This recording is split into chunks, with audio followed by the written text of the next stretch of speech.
Hey, it's Yona from Field Teen Center, and although I'm disappointed that it's not Halloween anymore, I am excited that it's November. This can be a busy month with Thanksgiving and school assignments, but it's also National Novel Writing Month. Lots of people participate by trying to write 50,000 words in the month of November, which translates to about 1,600 words a day, and others simply try to write as much as they can. Even if you're not trying to write 50,000 words this month, writing an entire book is kind of an intimidating prospect. You have to have a beginning and middle and end and characters that people like and hopefully have something interesting to say and do it well. And of course, you're a person with high standards. You like some things, you don't like other things, and you don't want to write something bad.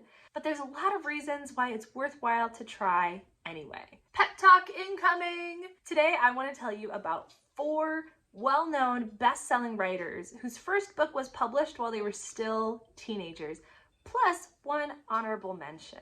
This first book is a little older, but you've probably seen copies of it at your local library. The Aragon series was written by Christopher Paolini when he was only 19, and he self-published it. But he still went on to write 4 big fat books and then also get a movie or a TV show deal out of it, I forget which, but kind of a big deal. This series is about a teenage boy and the adventures he goes on with his dragon, Saphira. And it's a great read for anybody who likes Lord of the Rings, Game of Thrones, and other high fantasy knights and elves and magic fighting stories. The next book is even older, but it's a book you might have been assigned to read in class.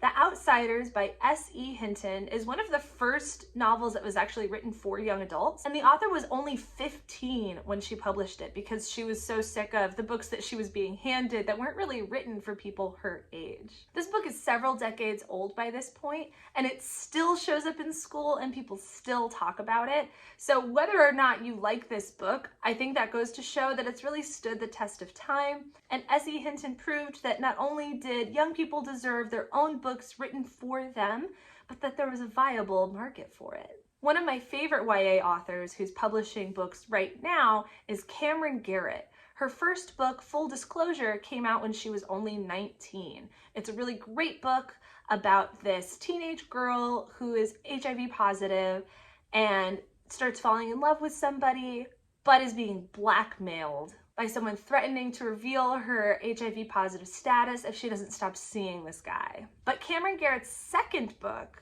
is possibly even more interesting when we're talking about young people writing their own stories, because Off the Record is about a teenage girl who, like Camryn Garrett, is struggling with her anxiety and self-worth and fat shaming, while she's also having her work picked up by major magazines and blogs, just like Camryn Garrett. You should take a look at her website because her list of accolades and places where her work has been published is just mind-boggling. Another story you might have heard of on Netflix, but actually started as a book, is The Kissing Booth. It was written by Beth Reekles, who actually started publishing it 1 chapter at a time on Wattpad when she was 15 because she was sick of stories about vampires and werewolves and wanted something a little bit different. Continuing the theme of fan fiction, we'll wrap up with my honorable mention, Marissa Meyer. Although her first officially published book came out in 2012 when she wasn't a teenager anymore, she started writing when she was 14, and you can still find her fanfiction.net account where she has published over 40 Sailor Moon fanfics that were really popular, and I think it's really clear how that experience helped shape her later work and gave her the confidence and the skill to publish some of her later works. So not all of us are going to be published authors by 14, 15, 19, or even 20. That's kind of a tall order.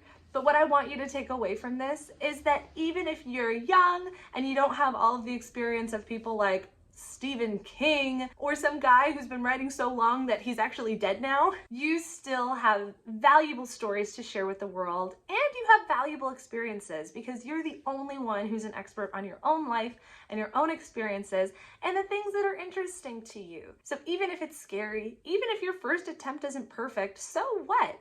You should try writing your stories and see what happens because it might be a lot of fun.